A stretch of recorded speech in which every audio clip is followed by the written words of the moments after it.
मीराबाई भक्ति काल की ऐसी संत है जिनका सब कुछ किशन के लिए समर्पित था। मीरा का किशन प्रेम ऐसा था कि वह उन्हें अपना पति मान बैठी थी। भक्ति की ऐसी चरम अवस्था कम ही देखने को मिलती है। आइए जाने मीराबाई के जीवन की कुछ रोचक बातें। मीराबाई के बाल मन में किशन की ऐसी छवि बसी थी कि किशोर अवस्था से लेकर मृत्यु तक उन्होंने किशन को ही अपना सब कुछ माना। जोधपुर के राठौर रतन सिंह जी की इकलौती पुत्री मीराबाई का जन्म 16वीं शताब्दी में हुआ था। बचपन से ही वह किशन भक्ति में रम गई थी। मीराबाई के बचपन में हुई एक घटना की वजह से उनका किशन प्रेम अपनी चरम अवस्था तक पहुंचा। एक दिन उनके पड़ोस में किसी बड़े आदमी के यहाँ बारात आई। सभी औरतें छत पर खड़ी होकर बारात देखने लग गई। मीराबाई भी बारात देखने लगी। बारात को देखकर मीरा ने अपनी माता से पूछा कि मेरा दूल्हा कौन है। इस पर उनकी माता ने किशन की मूर्ति की ओर इशारा करके कह दिया कि यही तुम्हारा दूल्हा है।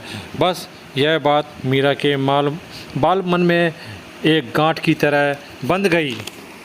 बाद में मीराबाई की शादी महाराणा सांगा के पुत्र भोजराज, जो आगे चल के महाराणा कुंभा कहलाए, से कर दी गई। इस शादी के लिए पहले तो मीराबाई ने मना कर दिया, लेकिन जोर देने पर वह फूट फूट कर रोने लगी। शादी के बाद विदाई के समय वे किशन की वही मूर्ति अपने साथ ले गई जिसे उनकी माता ने उनका दूल्हा बताया था।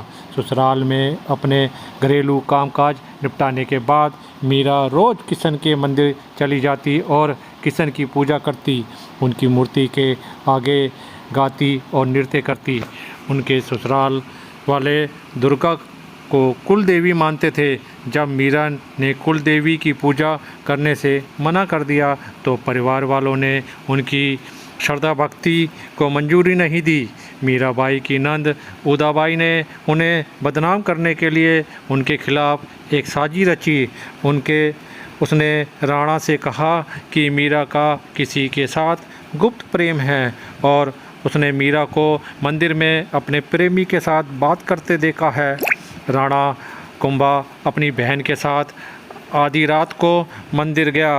वह मंदिर का दरवाज़ा तोड़कर अंदर पहुंचा और देखा कि मीरा अकेले ही किशन की मूर्ति के सामने परमानंद की अवस्था में बैठी मूर्ति के सामने बातें कर रही थी और मस्ती में गा रही थी।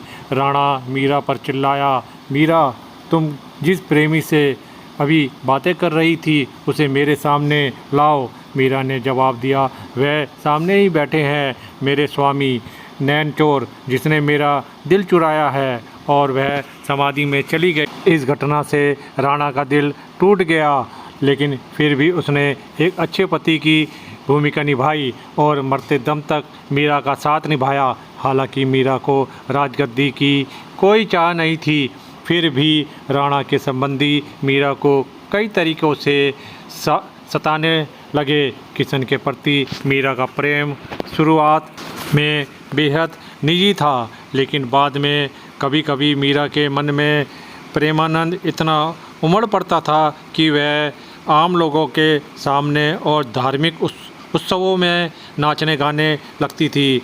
वे रात में चुपचाप चित्तौड़ के किले से निकल जाती थी और नगर में चल रहे सत्संग में हिस्सा लेती थी।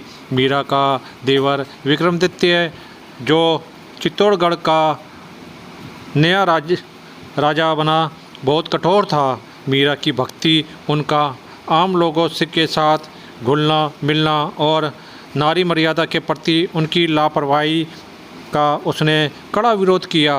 उसने मीरा को मारने की कई बार कोशिश की, यहाँ तक कि एक बार उसने मीरा के पास फूलों की टोकरी में एक जहरीला सांप रख कर भेजा और मीरा को संदेश भिजवाया कि टोकरी में फूलों के हार हैं।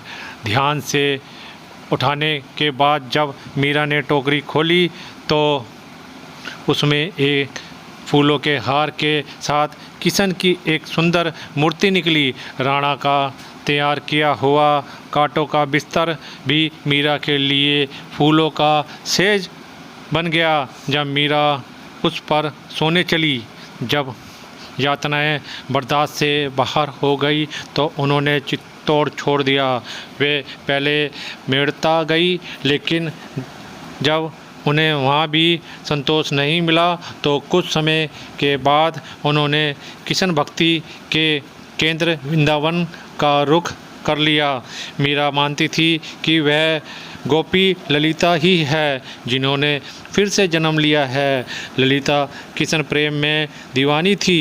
खैर, मीरा ने अपनी तीर्थ यात्रा जारी रखी। वे एक गांव से दूसरे गांव नाचती गाती पूरे उत्तर भारत में घूमती रही। माना जाता है कि उन्होंने अपने जीवन के अंतिम कुछ साल गुजरात के द्वारका में गुजारे। ऐसा कहा जाता है कि दर्शकों की पूरी भीड़ के सामने मीरा द्वारकाधीश की मूर्ति में समा गई। आपको ये कहानी कैसी लगी? अगर आपको ये कहानी अच्छी लगी हो तो लाइक सब्सक्राइब ज़रूर करें। धन्यवाद।